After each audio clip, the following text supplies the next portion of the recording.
So here's my idea. Giving GMs sort of a little bit of a life raft, but giving it across the blanket of the league. And this actually doesn't even take messing with the CBA all that much. But my idea is on January 1st, the day the calendar flips to the new year in the NHL season, each GM is given a cap credit of like $3 or $4 million bucks. Not a ton, but in the range where you could add a piece. And basically, that is a chunk of money that you can exempt from the cap, but only if you use it on a traded player. So if you acquire a guy that's $6 million, the first $4 million of his contract is off the books. If you want to acquire two guys that are each worth $2 million on the cap, you get that $4 million exempted. You can only do it if you make a trade. You can't use this money to activate someone off LTIR, to call someone up from the minors. It is only a trade credit. And let me walk you through the sort of different angles of this and why I actually think it benefits everyone around the league. Why would the owners want it? Well, it actually doesn't involve any sort of revenue sharing. In the middle of the season, it's not like teams are going to go out and start randomly signing free agents with this cap credit. They can't because it's a cap credit only for trades. So it artificially inflates the cap a little bit, but it basically just gives rich teams the ability to spend a little bit more money if they want. So the rich owners will like it because they'll feel like, hey, I'm giving my GM a better chance of giving me a longer playoff run, which in turn means more money in my pocket, higher hockey-related revenue. The GMs will want it across the board, I think. The high-end GMs, Ken Hall and Kyle Dubas, those guys, Julian Breezeball in Tampa, you would get $3 to $4 million to go make a trade. Nothing wrong with that. You get to bolster up your team. For some teams in the middle ground, actually, maybe you're a GM who goes, whoa, I saved my money. I wanted an extra $3-4 million to spend at the deadline, so I didn't spend it in free agency.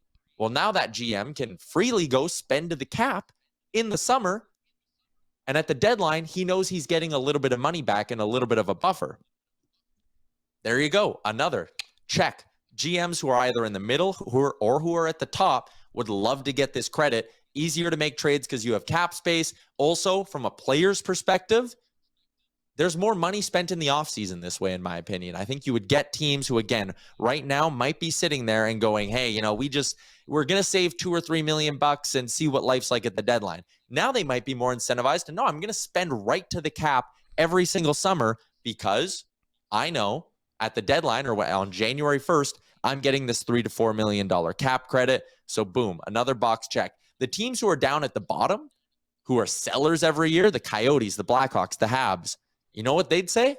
Hey, give all those teams at the top a $3 to $4 million credit because it's just going to create a better bidding war for the players we're looking to sell. And those GMs can go to their owners and say, hey, our rebuild's going to get even easier because you know what? We might get a first-round pick for Joel Edmondson in the current system because there's only 3 teams who are really interested, and that's the price they'll pay. All of a sudden, you give teams a $3 to $4 million credit to spend a little bit more money. Boom. 6 teams are interested in Joel Edmondson. You're getting a first and a prospect. You're getting a first and a third. I think it would just spark the trade conversation around the league. And I'm interested to hear your thoughts. The other thing it would do is it would give the NHL almost a second trade deadline every year. There wouldn't be moves early in the season. And then on January 1st, teams would get this credit. You know how GMs like to spend. On January 1, there'd be a big jump of moves. Teams would be sitting there going, Kate, the roster freeze is over. GMs would go, I got my extra $3-4 million bucks. Giddy up. Let's see what I can get. Let's try to bolster my team now. There you go. That's my idea. Liam, what do you think? Am I onto something here? I'll be honest. When you first started talking, I was like, wow, this sounds like an absolutely nuts idea. And then you started explaining like the process of how everyone can kind of benefit from it, right? Like, and it seems like it would be something every single team would kind of look at, be like, oh yeah, like it doesn't matter where I am in the standings. Like everyone's kind of on equal playing field in some way. Like the top teams get better and the lesser teams who want to be worse get the assets they need. So I don't think it's like an absolutely outlandish idea. Like something somewhat similar, I guess, which we can compare it to is a lot of junior teams have to cut down their rosters at a certain day, which is usually like a month and a half before the season, which causes a lot of moves to obviously happen. Then you have your second trade deadline. So it's something similar to that, I suppose. But yeah, like I think it's something that would be very creative for the NHL to do and probably spark a little bit more madness in the league, like you said. Deskar makes a couple of good points. You're creating a solution for a problem that won't exist in a year or two. And I think the problem will always exist to an extent because if GMs get an extra $4.5 million this summer, they're going to spend it or they're going to use it to take care of the issues on their roster they need to.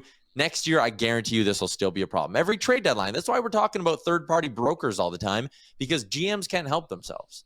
So this would just be an easy way out for some of those GMs. Tyler Mulick says it'd be less paying to move bad contracts as well. Yeah, I think that would be another upside to this. If you're a GM, like the Oilers with Cassian, right? If you were sitting there at the draft floor and you're like, damn it, we got to pay to get rid of this $3.2 million because we want to be able to do what we can throughout the year and also in the offseason. Maybe you would have been like, let's keep Cassian. Let's keep those assets. Then when we get our cap credit on January 1, we can look at moving something there. Be interesting. Desker says, just do everyone a favor and remove the hard cap. I think that's an interesting idea too. You know, like baseball, right? It's a luxury tax. So New York Mets owner Steve Cohen goes and spends like $1 billion this offseason. Now he's got to cut a check to all the lesser teams in the league that aren't paying the tax, blah, blah, blah. But you basically remove the salary cap. Teams can spend as much as they want. But if you spend over certain thresholds, you then have to pay extra tax on that and dish it back to the league, more or less. I'm explaining it in really simple terms.